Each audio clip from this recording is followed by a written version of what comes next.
This is Pastor Fox. We're going to go ahead and continue reading through the Bible. This is the reading for Sunday of week 38. We're in the book of Esther, and we're going to read chapter 6 through 10. Esther chapter 6. On that night could not the king sleep, and he commanded to bring the book of records of the Chronicles, and they were read before the king. And it was found written that Mordecai had told of Bigthana and Teresh, two of the king's chamberlains, the keepers of the door, who sought to lay hand on the king Ahasuerus. And the king said, What honor and dignity hath been done to Mordecai for this? Then said the king's servants that ministered unto him, There is nothing done for him. And the king said, Who is in the court? Now Haman was come into the outward court of the king's house, to speak unto the king to hang Mordecai on the gallows that he had prepared for him. And the king's servants said unto him, Behold, Haman standeth in the court. And the king said, Let him come in. So Haman came in, and the king said unto him, What shall be done unto the man whom the king delighteth to honor? Now Haman thought in his heart, To whom would the king delight to do honor more than to myself? And Haman answered the king, For the man whom the king delighteth to honor, let the royal apparel be brought which the king useth to wear, and the horse that the king rideth upon, and the crown royal which is set upon his head. And let this apparel and horse be delivered to the hand of one of the king's most noble princes, that they may array the man withal whom the king delighteth to honor, and bring him on horseback through the street of the city, and proclaim before them, Thus shall it be done to the man whom the king delighteth to honor. Then the king said to Haman, Make haste, and take the apparel and the horse, as thou hast said, and do even so to Mordecai the Jew, that sitteth at the king's gate. Let nothing fail of all that thou hast spoken. Then took Haman the apparel and the horse, and arrayed Mordecai, and brought him on horseback through the street of the city, and proclaimed before him, Thus shall it be done unto the man whom the king delighteth to honor. And Mordecai came again to the king's gate, but Haman hasted to his house mourning, and having his head covered.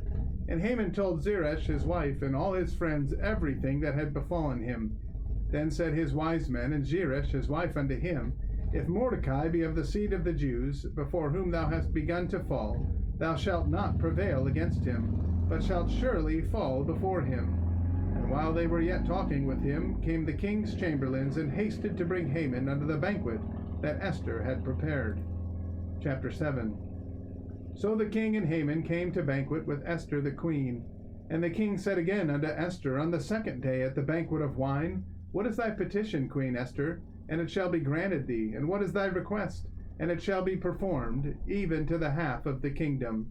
Then Esther the queen answered and said, If I have found favor in thy sight, O king, and if it please the king, let my life be given me at my petition, and my people at my request. For we are sold, I and my people, to be destroyed, to be slain, and to perish. But if we had been sold for bondmen and bondwomen, I had held my tongue, although the enemy could not countervail the king's damage. Then the king Ahasuerus answered and said unto Esther the queen, Who is he, and where is he, that durst presume in his heart to do so? And Esther said, The adversary and enemy is this wicked Haman. Then Haman was afraid before the king and the queen. And the king, arising from the banquet of wine in his wrath, went into the palace garden. And Haman stood up to make request for his life to Esther the queen, for he saw that there was evil determined against him by the king. Then the king returned out of the palace garden into the place of the banquet of wine, and Haman was fallen upon the bed whereon Esther was. Then said the king, Will he force the queen also before me in the house?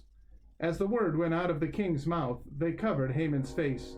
And Harbona, one of the chamberlains, said before the king, Behold also the gallows 50 cubits high, which Haman had made for Mordecai, who had spoken good for the king, standeth in the house of Haman.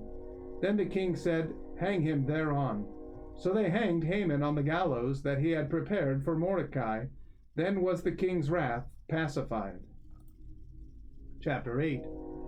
On that day did the king Ahasuerus give the house of Haman the Jew's enemy unto Esther the queen. And Mordecai came before the king, for Esther had told him that he was unto her. And the king took off his ring, which he had taken from Haman, and gave it unto Mordecai. And Esther set Mordecai over the house of Haman. And Esther spake yet again before the king, and fell down at his feet, and besought him with tears to put away the mischief of Haman the Agagite, and his device that he had devised against the Jews. Then the king held out the golden scepter toward Esther. So Esther arose and stood before the king, and said, If it please the king, and if I have found favor in his sight, and the thing seem right before the king, and I be pleasing in his eyes, let it be written to reverse the letters devised by Haman the son of Hammedatha the Agagite, which he wrote to destroy the Jews which are in all the king's provinces. For how can I endure to see the evil that shall come unto my people? Or how can I endure to see the destruction of my kindred? Then the king Ahasuerus said unto Esther the queen, and to Mordecai the Jew, Behold, I have given Esther the house of Haman, and him they have hanged upon the gallows, because he laid his hand upon the Jews. Write ye also for the Jews, as it liketh you, in the king's name, and seal it with the king's ring. For the writing which is written in the king's name, and sealed with the king's ring, may no man reverse. Then were the king's scribes called at that time in the 3rd month, that is the month Sivan, on the 23 day thereof. And it was written according to all that Mordecai commanded unto the Jews, and to the lieutenants, and the deputies and rulers of the provinces which are from India unto Ethiopia, 127 provinces, unto every province according to the writing thereof, and unto every people after their language, and to the Jews according to their writing, and according to their language. And he wrote in the king Ahasuerus' name, and sealed it with the king's ring, and sent letters by posts on horseback, and riders on mules, camels, and young dromedaries, wherein the king granted the Jews which were in every city to gather themselves together, and to stand for their life, to destroy, to slay, and to cause to perish all the power of the people and province that would assault them, both little ones and women, and to take the spoil of them for a prey. Upon one day in all the provinces of King Ahasuerus, namely upon the 13th day of the 12th month, which is the month Adar, the copy of the writing for a commandment to be given in every province was published unto all people, and that the Jews should be ready against that day to avenge themselves on their enemies. So the posts that rode upon mules and camels went out, being hastened and pressed on by the king's commandment, and the decree was given at Shushan the palace. And Mordecai went out from among the presence of the king in royal apparel of blue and white, and with a great crown of gold, and with a garment of fine linen and purple. And the city of Shushan rejoiced and was glad. The Jews had light and gladness and joy and honor, and in every province and in every city, whithersoever the king's commandment and his decree came, the Jews had joy and gladness, a feast and a good day. And many of the people of the land became Jews, for the fear of the Jews fell upon them. Chapter 9. Now in the 12th month, that is the month Adar, on the 13th day of the same, when the king's commandment and his decree drew near to be put in execution, in the day that the enemies of the Jews hoped to have power over them, though it was turned to the contrary, that the Jews had rule over them that hated them, the Jews gathered themselves together in their cities throughout all the provinces of the king Ahasuerus, to lay hold on such as sought their hurt, and no man could withstand them, for the fear of them fell upon all people. And all the rulers of the provinces, and the lieutenants, and the deputies, and officers of the king, helped the Jews, because the fear of Mordecai fell upon them. For Mordecai was great in the king's house, and his fame went out throughout all the provinces. For this man Mordecai waxed greater and greater. Thus the Jews smote all their enemies with the stroke of the sword, and slaughter and destruction, and did what they would unto those that hated them. And in Shushan the palace the Jews slew and destroyed 500 men, and Parshandatha, and Dalphon, and Aspatha, and Poratha, and Adalia, and Aridatha, and Parmashta, and Ersai, and Aradai, and Vajeshatha, the 10 sons of Haman, the son of Hammedatha, the enemy of the Jews, slew they, but on the spoil laid they not their hand. On that day the number of those that were slain in Shushan the palace was brought before the king, and the king said unto Esther the queen, The Jews have slain and destroyed 500 men in Shushan the palace, and the 10 sons of Haman. What have they done in the rest of the king's provinces? Now what is thy petition? And it shall be granted thee. Or what is thy request further? And it shall be done. Then said Esther, If it please the king, let it be granted to the Jews which are in Shushan to do tomorrow also according unto this day's decree, and let Haman's 10 sons be hanged upon the gallows. And the king commanded it so to be done, and the decree was given at Shushan, and they hanged Haman's 10 sons. For the Jews that were in Shushan gathered themselves together on the 14th day also of the month Adar, and slew 300 men at Shushan. But on the prey they laid not their hand. But the other Jews that were in the king's provinces gathered themselves together, and stood for their lives, and had rest from their enemies, and slew of their foes 75,000.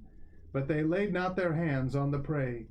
On the 13th day of the month Adar, and on the 14th day of the same rested they, and made it a day of feasting and gladness. But the Jews that were at Shushan assembled together on the 13th day thereof, and on the 14th thereof, and on the 15th day of the same they rested, and made it a day of feasting and gladness.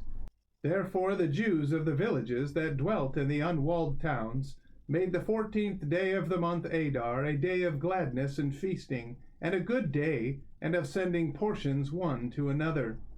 And Mordecai wrote these things, and sent letters unto all the Jews that were in all the provinces of the king Ahasuerus, both nigh and far, to establish this among them, that they should keep the 14th day of the month Adar, and the 15th day of the same yearly, as the days wherein the Jews rested from their enemies, and the month which was turned unto them from sorrow to joy, and from mourning into a good day, that they should make them days of feasting and joy, and of sending portions one to another, and gifts to the poor. And the Jews undertook to do as they had begun, and as Mordecai had written unto them, because Haman the son of Hammedatha the Agagite, the enemy of all the Jews, had devised against the Jews to destroy them, and had cast Pur, that is, the lot, to consume them and to destroy them. But when Esther came before the king, he commanded by letters that his wicked device, which he devised against the Jews, should return upon his own head, and that he and his sons should be hanged on the gallows. Wherefore they called these days Purim, after the day of Pur. Therefore all the words of this letter, and of that which they had seen concerning this matter, and which had come unto them, the Jews ordained and took upon them, and upon their seed, and upon all such as joined themselves unto them, so as it should not fail, that they would keep these 2 days according to their writing, and according to their appointed time every year, and that these days should be remembered and kept throughout every generation, every family, every province, and every city, and that these days of Purim should not fail from among the Jews, nor the memorial of them perish from their seed. Then Esther the queen, the daughter of Abihail, and Mordecai the Jew, wrote with all authority to confirm this second letter of Purim. And he sent the letters unto all the Jews, to the 127 provinces of the kingdom of Ahasuerus, with words of peace and truth, to confirm these days of Purim in their times appointed, according as Mordecai the Jew and Esther the queen had enjoined them, and as they had decreed for themselves and for their seed the matters of the fastings and their cry. And the decree of Esther confirmed these matters of Purim, and it was written in the book. Chapter 10. And the king Ahasuerus laid a tribute upon the land, and upon the isles of the sea, and all the acts of his power and of his might, and the declaration of the greatness of Mordecai, whereunto the king advanced him. Are they not written in the book of the chronicles of the kings of Media and Persia? For Mordecai the Jew was next unto King Ahasuerus, and great among the Jews, and accepted of the multitude of his brethren, seeking the wealth of his people, and speaking peace to all his seed. Well, I want to thank you again for listening tonight, and I want to encourage you to get into the Word of God each and every day. I guarantee it'll change your life. May God bless you, and have a wonderful day.